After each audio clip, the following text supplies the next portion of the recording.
ये कहानी है दोस्तों समाज के उस कड़वे सच की जहाँ खून के रिश्ते पैसों की चमक के आगे फीके पड़ जाते हैं। तो सबसे पहले मिलिए, ये हैं सोमनाथ जी। उम्र 60 साल, सिंचाई विभाग से सीनियर क्लर्क के पद से रिटायर हुए हैं। सीधे साधे लेकिन स्वाभिमानी। वनीता रानी, सोमनाथ जी की पत्नी, भोली भाली और बच्चों के मोह में हमेशा फंसी रहने वाली।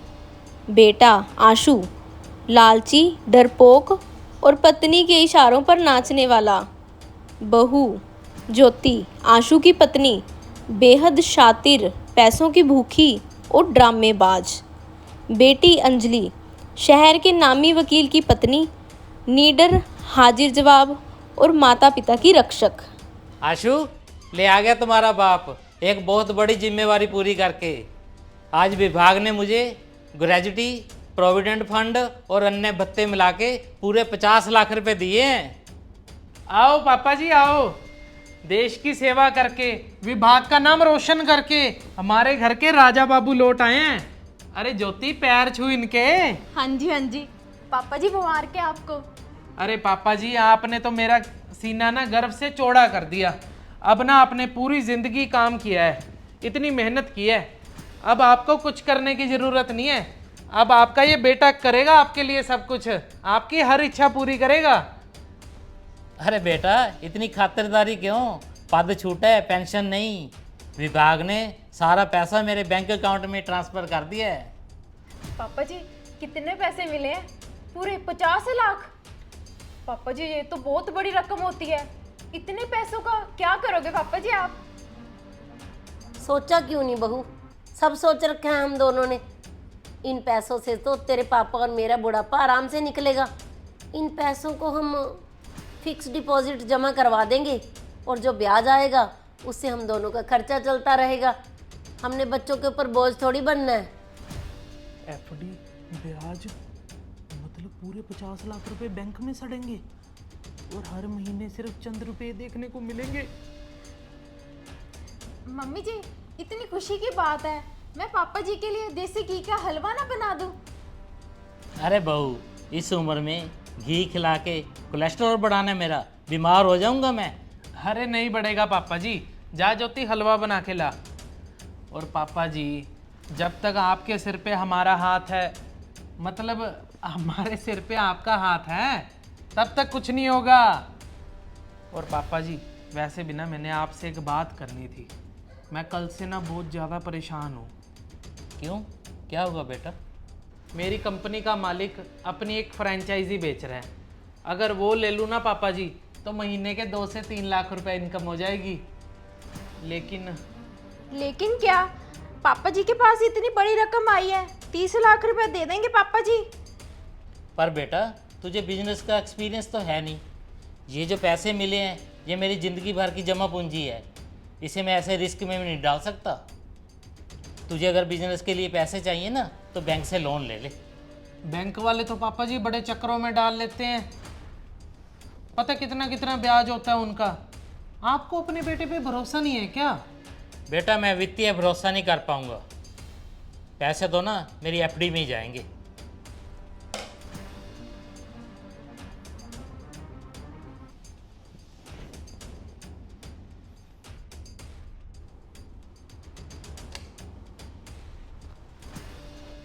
बहू, ये पंखा क्यों बंद किया तूने? पापा जी बिजली का बिल ना आपके सरकारी दफ्तर से नहीं आता। अब ना आप रिटायर हो चुके हो, सारा खर्चा तो आशु उठाते हैं। अगर इतनी गर्मी लग रही है ना तो हाथ वाला इस्तेमाल कर लो पंखा, बचत करनी सीख लो पापा जी। अब बहू के शब्दों में इतनी कड़वाहट, कल तक तो हमारे पैर दबा रही थी।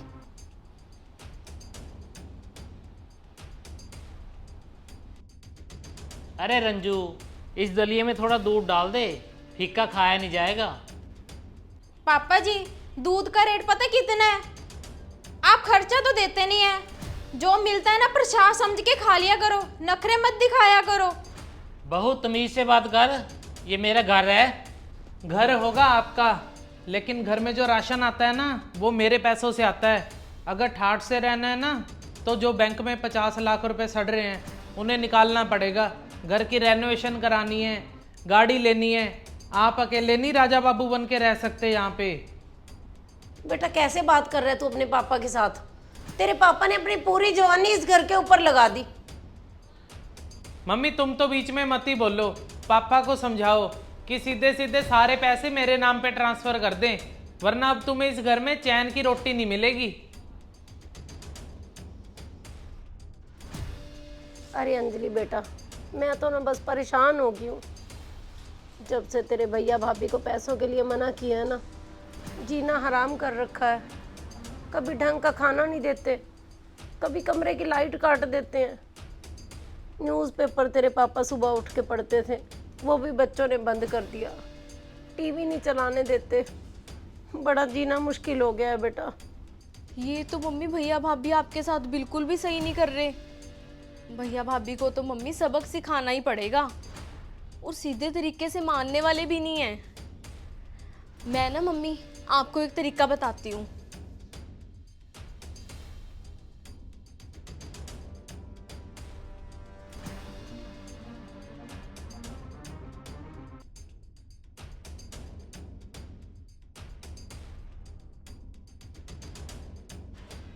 ठीक है अंजलि, फिर आ जा बेटा तू।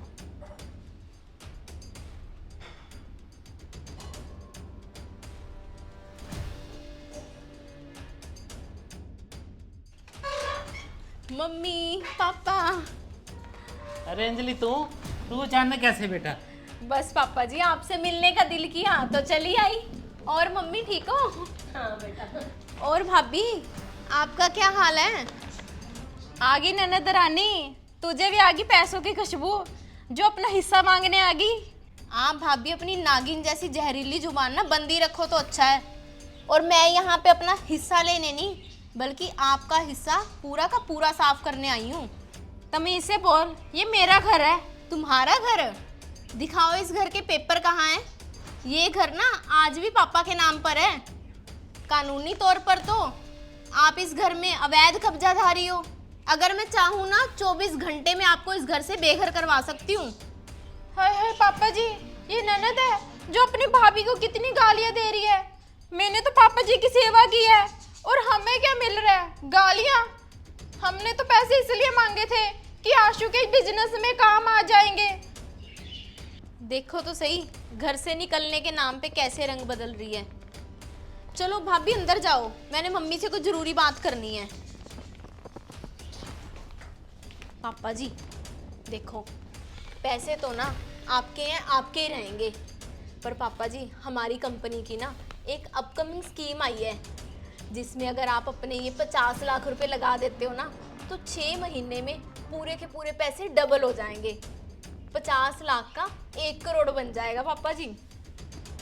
जब बेटा तूने और तेरी माँ ने फैसला कर ही लिया, तो पैसे जहाँ मर्जी लगाओ।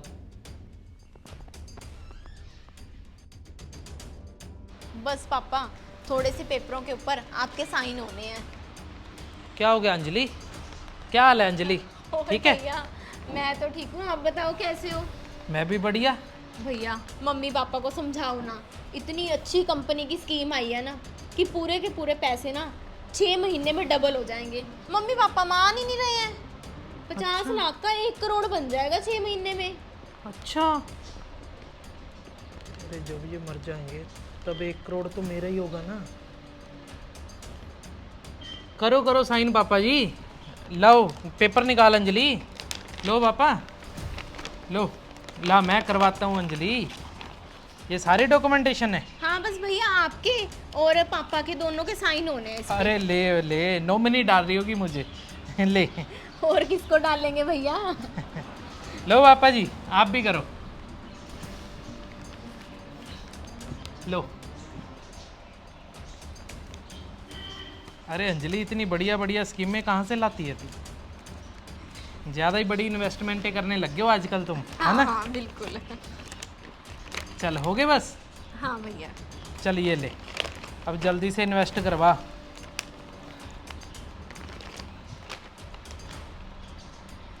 बेटा तू ना बहुत ज़्यादा भोला है, तू बचपन से ही इतना भोला है।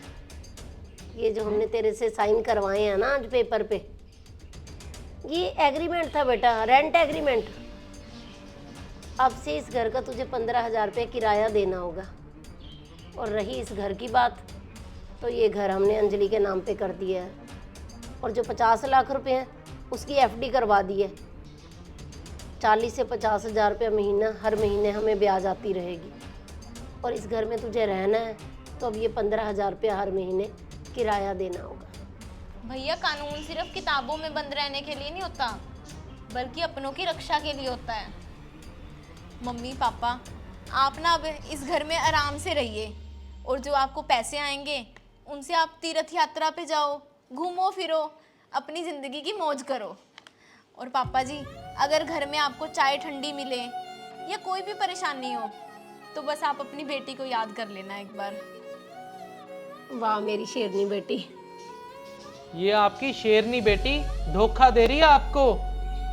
बुजुर्गों का रिटायरमेंट का पैसा उनकी संपत्ति होती है, और बच्चों का फर्ज होता है अपने माँ बाप की सेवा करना। जब बेटे ऐसे नालायक निकलते हैं और धोखा देते हैं ना, तो हमेशा बेटियां ही काम आती हैं।